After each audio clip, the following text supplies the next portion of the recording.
What is up? This is gonna be the first addition to What If Deku had Gambit's powers, and I'm gonna make a few adjustments. As you can see on the screen, he is gonna have a twin sister. She just dyed her hair purple, and they're gonna have somewhat the same abilities.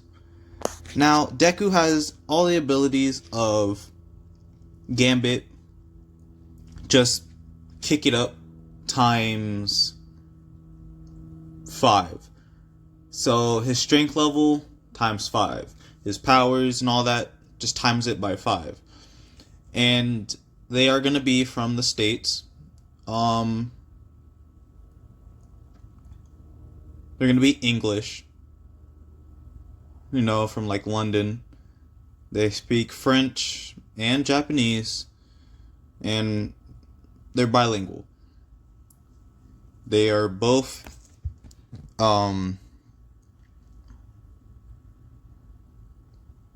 master marksmen, expert marksmen, and they are pretty good at fighting. So Deku's power is stronger, and his twin sister has like half of that power. So that's how I'm going to do that. And so, oh yeah, his sister's name is just the female version of Izuku, so Izuki, I think it is. Yeah. So we start with, we're gonna say that Izuki was born first, and then Deku was born. So technically, Izuki is gonna be the older sibling, but they're twins. So, also, I want to mention, in my version, they were born on a full moon on Friday the 13th. I don't know why, but yeah, I'm doing that. Ugh. I'm never eating animal crackers and then doing a video. My mouth is so fucking dry. Oh, sorry. Anyways, so they're born, and they don't show signs of their quirks, but they do show signs of loving playing cards and basically throwing things. So at age 4, for both of them, they go to the quirk doctor. They found out that they have the same quirk, but Deku's is stronger, and Izuku has half that power. And yeah, it's basically an upgrade of their mom's power, and it can. Oh right, and with Hasashi, his power, I'm just gonna say it's a stronger version of Inko's power, so those powers came together, had an evolution, and now it's these two. And the ships for this, it's gonna be Izuki and Bakugo, and Deku and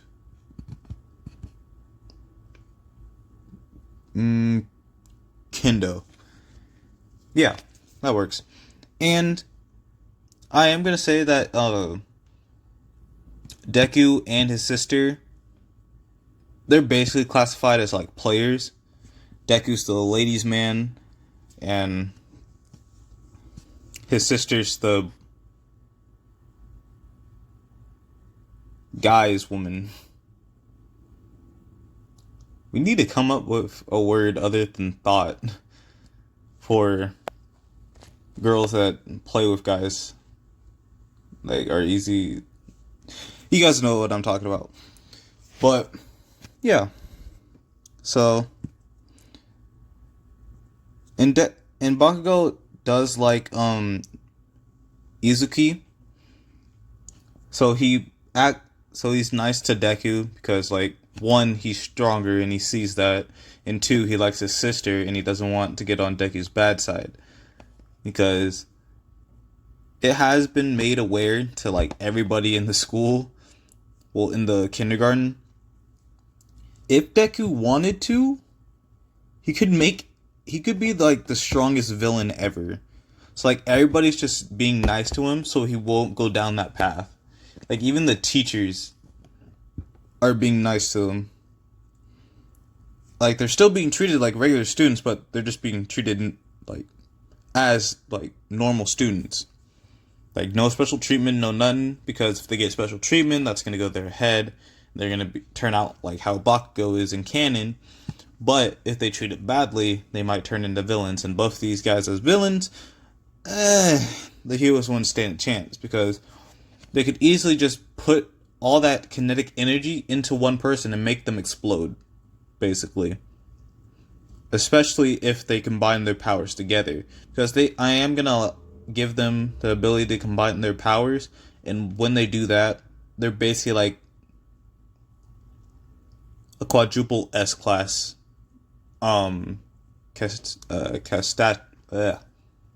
They're just a huge problem.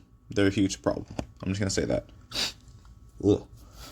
But, anyways, so all throughout kindergarten, they're just training. Like, oh, also, I am gonna say that they go to school with Kendo. Kendo goes to school, so that's how that's gonna happen. All four of them hang out every day. They train every day, and Kendo is able to do what Mount Lady does, but like taller. So yeah, and then I am gonna say that because Deku without One for All is stronger than All for One. So if I gave it to Deku, he'd be like too OP. And I'm not going to do that. I'm going to give it to his sister. So, yeah. His sister gets One for All. Not yet, but I'm just telling you guys in advance. His sister is going to get One for All, so she can be on par with Deku. So, yeah. I'm going to say and if you watch the final part of my What If Deku Stayed Quirkless / Bionic, I told you that it was going to get a little dark, and here it comes. So, they're in middle school, and I'm going to say it's their second to last year before they go off to high school. And tragedy strikes. I hate myself for doing this, but it's going to give them motivation to be heroes. Legally. So, Hisashi and Inko unfortunately die to the hands of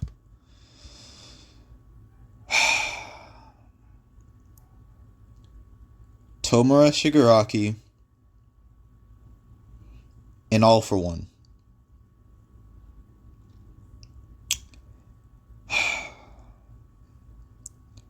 Deku and Izuki, they walk in one day and they see All for One and Shigaraki standing standing behind their parents, facing the doorway because they're being like actual villains. And I am going to say that Tomura Shigaraki is a lot more serious in this than he is in canon. Like, I mean, he will not be afraid to take anyone out, and his strategies are like way better than they are in canon. So like, it's a 50-50 chance that his plans will work out now, instead of always getting toppled and ruined. Yeah. So, they just decided to be like, oh, let's be like super evil and kill some kids' parents right in front of them, and hopefully turn them into villains or something like that. So they do that, and the heroes are someone that was walking by saw the situation and called the heroes. All Might appears, and Mirko and Hawks appear. And I'm gonna say in this universe, Mirko and Hawks are married, but they can't have kids. I'm just gonna say that, and you'll see why in a minute. So they get there, they fight. Unfortunately, Deku's and Izuki's parents do die by Shigaraki, who touched them on their necks, and they start to decay. And people got distracted by trying to save them, but it wasn't working. So, yeah. And so Deku and Izuki are just crying because their parents just died. And Mirko and Hawks are looking at them just like, we should adopt them. I mean, we can't have kids of our own, and they're gonna need a place to stay. And I can tell by their quirks that they're gonna be strong. Because I am gonna say that Deku and Izuki were helping out during the fight, just like at random. Oh yeah, one more thing. One more thing. I'm gonna say his sister is good at French kickboxing, and also like hand to hand. Like his sister is more of like no, his sister is a long range fighter, so she has like a bow and arrow, and Deku is like Gambit. He's good at French kickboxing and bojutsu and a bunch of other martial arts to do with weapons and hand-to-hand combat. So, yeah.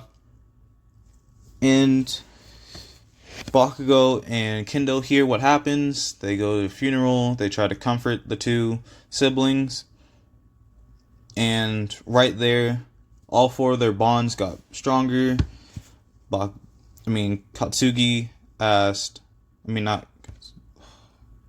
Izuki asked out Bakugo. Bakugo said yes. And these are going to be like star-crossed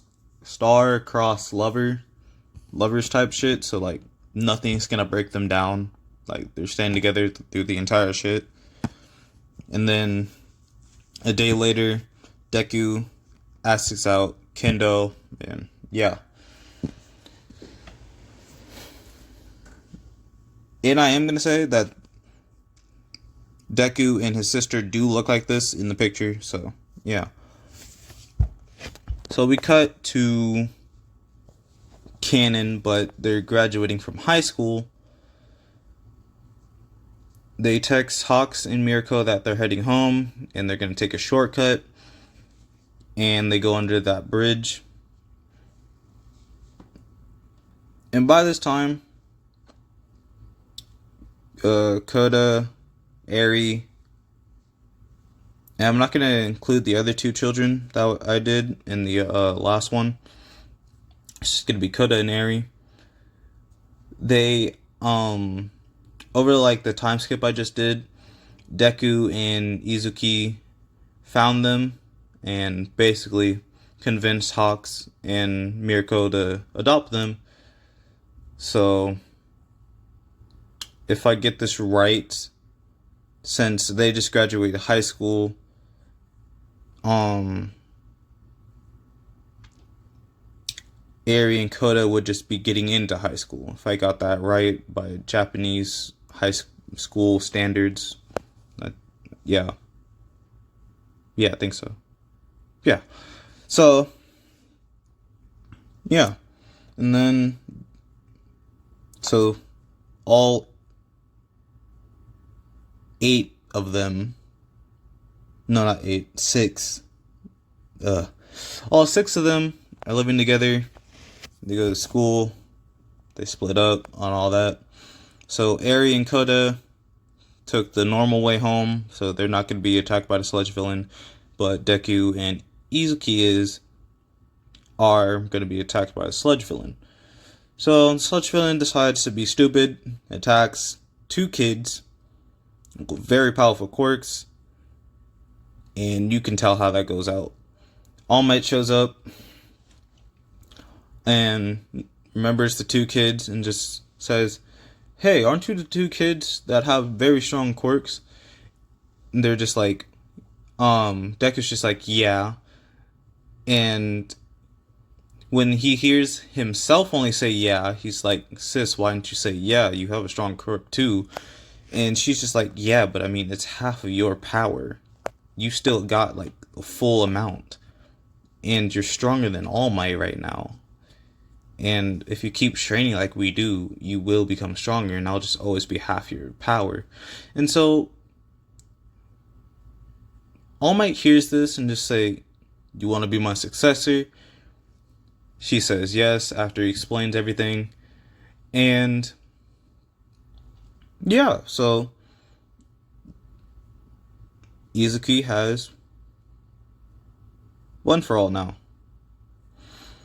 And that boosts her power to be on par with Deku. So now they can grow together. And I'm going to say she can use to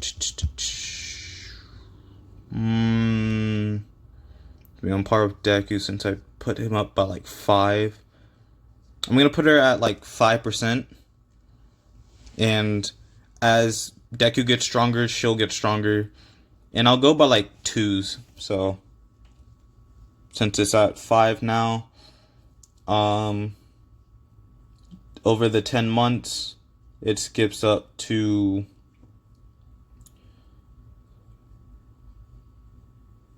they're now at like, well, Izuki is now at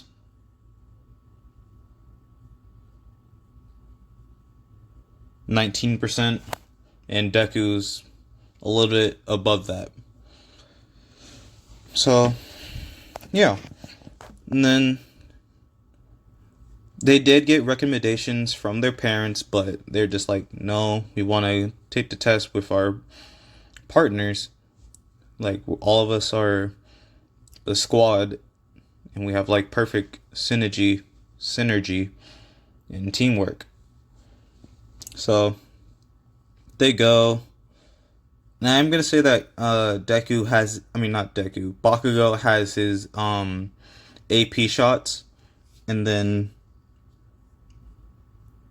he basically has like all of his moves in canon, and then yeah. And this is what you see on the screen. That's gonna be their hero costumes. Yeah. Also,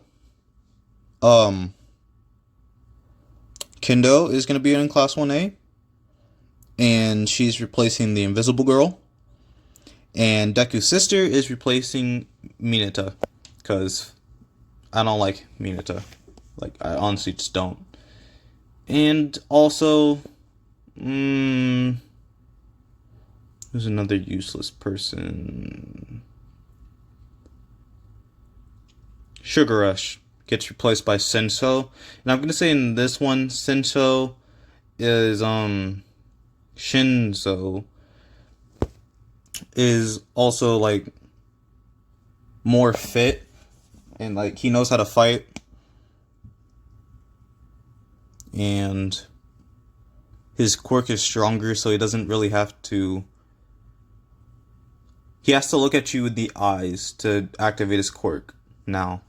But I will change that later as they all get stronger. So, yeah. So they walk in. Deku does still trip, but instead of Uraraka catching him, it's Kendo. And he's just like, "Thanks, love." Because remember, they are from England, London. And so they talk like people from London. So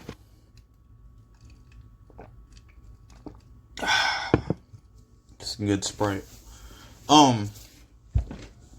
So yeah, that's basically how they're good with people and how they flirt with people. Because they do like flirting with other people. It's just that they are loyal to Bakugo and Kendo. They just flirt with other people because it's funny. And also, they do have hypnotic charm, so that allows them to use the kinetic energy within a person's brain, basically allowing them to like basically brainwash them. And they are resistant to getting brainwashed. So yeah. Also, Deku can lift up to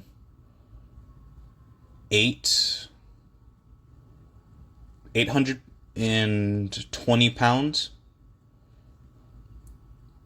And his sister can lift 420 pounds.